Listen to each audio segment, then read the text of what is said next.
There is no middle ground. When it comes to what we worship, there are only two options.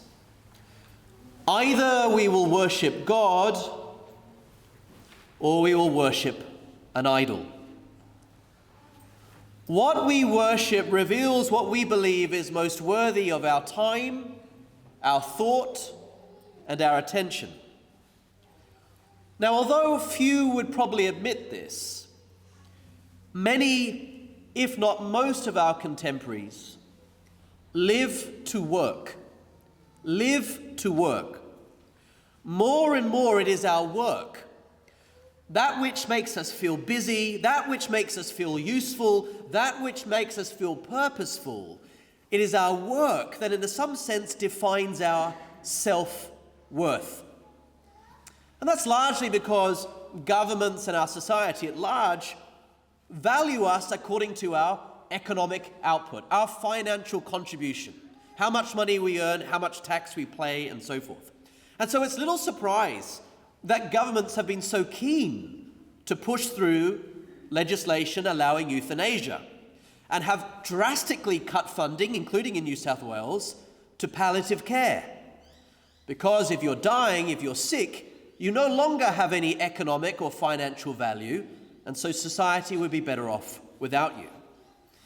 Is there anything sorrier than to be asked, what is your net worth? What is your net worth? And to know that in reply you're expected to just give a number. What we worship reveals what we believe is the source of our worth. And if God is not the source of our worth, something else will be, an idol, usually some form of material wealth. Today's gospel begins with the apostles reconnecting with Jesus. Now, they've obviously been away, and so their first inclination is to tell our Lord all the work that they'd been doing. And we know that they'd been especially busy because the pastoral demands were as such that they didn't even have time to eat. Now, if you said that in some workplaces today, I've been so busy, I didn't even have time to eat, you'd probably get promoted. I remember, I recalled this morning, that there was a CEO in London who almost boastfully told me, I eat breakfast, lunch, and dinner at my desk. And so I said, so you don't eat with your children?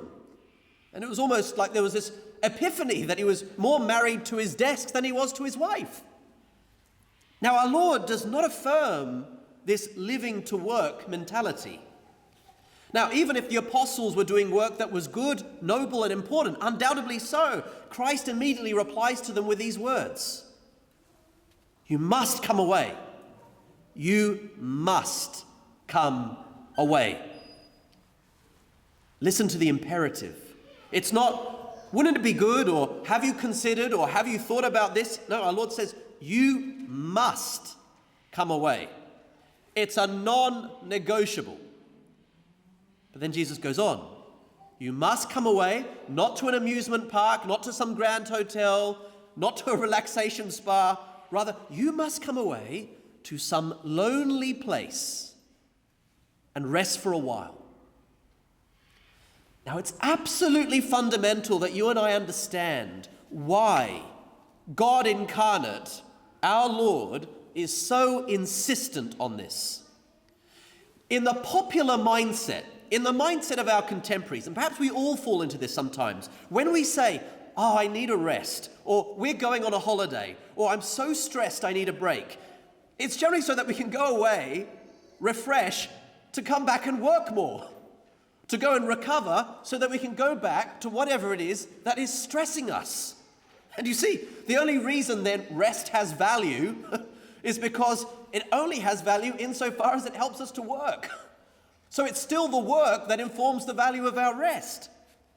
Now, that's not what Jesus means. Go and rest so you can go work harder. No, Jesus is definitely not saying you must come away so that you can go back and work more and more. Now, on the contrary, he's saying we must come away to a lonely place so that we can actually begin to remember and thus receive what is most worthy of our time, our thought, our attention. Because nothing is more worthy of our thought and our attention than the worship of God. Now, according to the German philosopher Joseph Pieper, who I greatly admire, he said, our society has forgotten what it means to rest. We've forgotten what real leisure looks like. Real leisure, real rest is not the absence of work. Real leisure, real rest is contemplation. The highest form of leisure, the greatest form of rest you and I can ever participate in is the worship of God. Because when you learn how to contemplate God, you begin to have the deepest insights. You begin to have the greatest realizations. You begin to receive what is the most valuable thing in the world. Now, I talk about this a lot, but one of the reasons why people lapse in coming to Mass, or why we might struggle with prayer, or why we resist silence, is because, well, I can't see what I'm producing.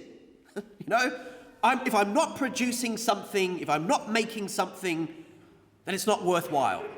And the irony is that those that keep themselves busy, those that feel that they need to keep producing something, are the ones that are running away from confronting the deeper loneliness that's in their heart. So the once world's richest man, Bill Gates, said that in terms of allocation of time resources, he just said, religion's not efficient. He says, there's a lot more I could be doing on my Sunday morning rather than praying. In other words, I could be making more money.